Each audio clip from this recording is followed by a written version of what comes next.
Well, everybody, welcome back. I didn't know if I'd ever see you guys again, but look what time it is. It is October, and as you can see, just barely through in between the buildings, we have corn ready to harvest, and most of our beans are a few days away from harvest. So, what do we do now? We're gonna pull everything out, go over everything. I've actually went over the combine already, make sure everything's running, but we have corn to get to. So, these dump trailers are absolutely killer to have, and these semis, man, they're so nice. They're used to us, but they're crazy good, and I can't complain. So, I think the first thing we're going to do is actually try to pull on up over here, and we'll go ahead and stage one of these right here. We'll pull the grain cart out, and pretty much just get ready to roll. Alright, so the 4055 is out and running. We'll let that sit for a little bit. Needs to warm up. Hasn't been ran in quite some time. Now we have to run and grab our harvester. Man, the butterflies are starting to rise because I am ready to harvest. So, little PSA before we keep continuing this video. Mod problems out the wazoo. The John Deere combine and the head with it, I tried working on for hours and hours. Did not work. So now we're going with a little bit different take here. We got a 1620 axial flow. Didn't do all the research. Hoping this stays with the 90s, but like I said, this is on the fly. And just thought I'd give a real quick PSA because a lot of people are going to be real confused. But anywho, jumping right back into it. So, we got everything completely up and running. Man, we had some combine problems. I mean, we got in here and the combine wouldn't work, blah, blah, blah. Well, Deere came out and basically said it was not going to work. And they were going to either have to order us a new one or take everything back. Said they've been having problems with them. So, we went to the, international dealership and they hooked us up. I mean, really fast. So, we're going to go on with this case, International Axial Flow 1620. I really hope this works because we need something to work. I mean, just listen to this thing. It sounds rowdy. If this works better than the John Deere, man, I have to go to a case IH. So here we are. Let's see. Yeah, this is already working a lot better. Let's just see what we can do. So, hopping out of the case IH, man, this 1620 was absolutely eating this field up, and we did a good job on this field because we're already full, and I mean we haven't even made it around the field. We did barely half a pass maybe, so it kind of sucks that I'm the only one here today. The neighbor is on vacation, so we're gonna have to do this the old school way, a lot of swapping. Probably not gonna get as near as much stuff as we want done, but I guess we'll just see how much we can get done. And so far I cannot lie, man, this combine, not as beefy as the John Deere, but this thing rips, and it has me real excited to see how this performs. So while this unloads, I'll tell you what though, man, the 12 row does not give this much room to get by. We're going to have to be real careful. Think it'll work, but when we get to a soybean draper, haven't got it ordered yet, I'm thinking we're going to have to go decently small because, like I said, we have no room for error at all. So we'll park the 4055 right there. It'll be filled up soon enough. I think we're just going to start going up and down. We might make a lap around the field. I don't know. We're just, do whatever. It's first day of harvest, so just fingers crossed nothing else happens because we have had one heck of a day and a half already.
Well, here we are, and the 1620 is all the way full. Our grain cart is all the way full, so we're going to run, sprint as fast as we can. Whew, I'm not in shape for this. We're going to unload the grain cart into the one that is actually in the road, and then I think we will come back and actually, you know what? We have 80% full. We'll fit a little bit more onto this combine. Like I said, this is our only field that is 100% ready. A lot of the beam fields are a day or two away, so not too bad. We're just easing on into it. It's nice that we're not full bore yet. I don't quite know how we're gonna do this. Guess I'll just ease onto the road and hope I don't break an axle in the ditch. We'll take it sideways. Make sure we're watching our side mirrors. Don't want the auger wagon to break. Okay, I think we're good. We'll just pull up beside here and let it unload.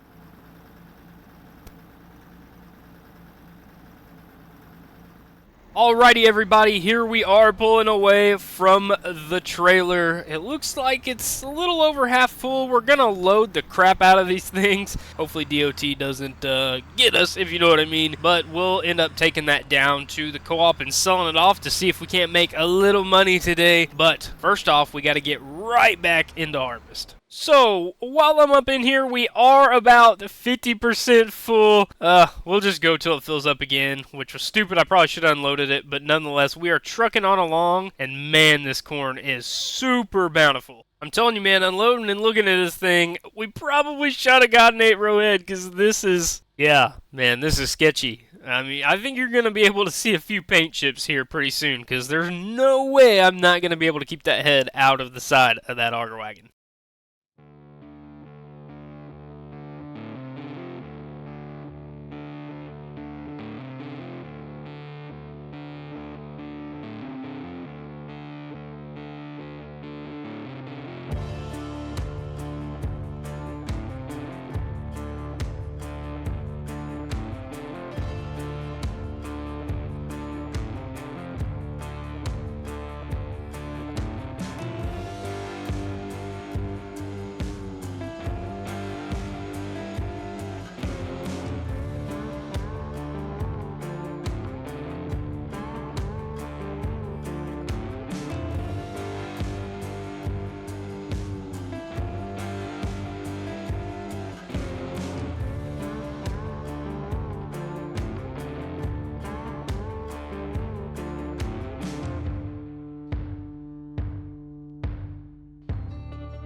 So we are out of the 1620. Grain cart is full again. I think we're probably going to fill up the Fruhof fully, and then I actually want to go down to the co-op and see if these dump trailers actually will work. I'm a little hesitant because I know they kind of have like an enclosed area, and I don't really want to drive this to the other co-op, which is like 20 minutes down the road. It's nice that this one is literally like a 2-minute drive, so be careful again, make sure we don't hit anything, and we'll unload into this trailer.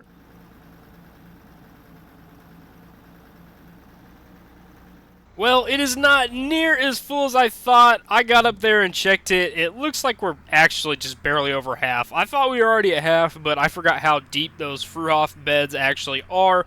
So we'll fill it up one more time, and then I think we'll be able to take this to town. Well, it's getting pretty late. I thought we could knock this field out today, but we have spent pretty much all day on it. I'm going to run this up to the co-op, see what kind of money we can't get off of this thing. But I think we're going to call it quits after that, because like I said, I have stuff to do. Once again, I know every single day I say this, but it's true, man. When you have a full-time family, I mean, yeah, this is my job, but family is important too, and this corn is a little bit on the earlier side. It's a little higher moisture. It's enough to take to the co-op, but like I said, family right now for me is first, so we will go ahead and deliver this corn. Not that we have that much to do anyways. I bet we won't even get a half or a quarter of a truckload off of it, because all we have is this little bit right here and that little block we have left to finish. Our soybeans over here are looking amazing. The neighbor's corn actually looks pretty solid too. And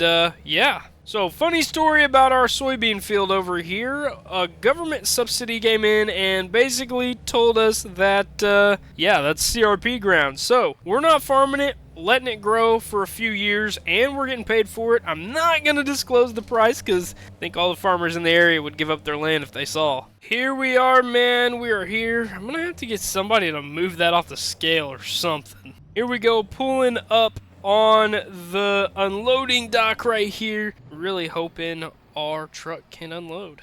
And would you look at that, it's actually working, it's coming out, we're not going to have any problems at all, and I can't wait to see what we make off of this. Oh man, $26,000 later, this corn is premium, and we are heading back home.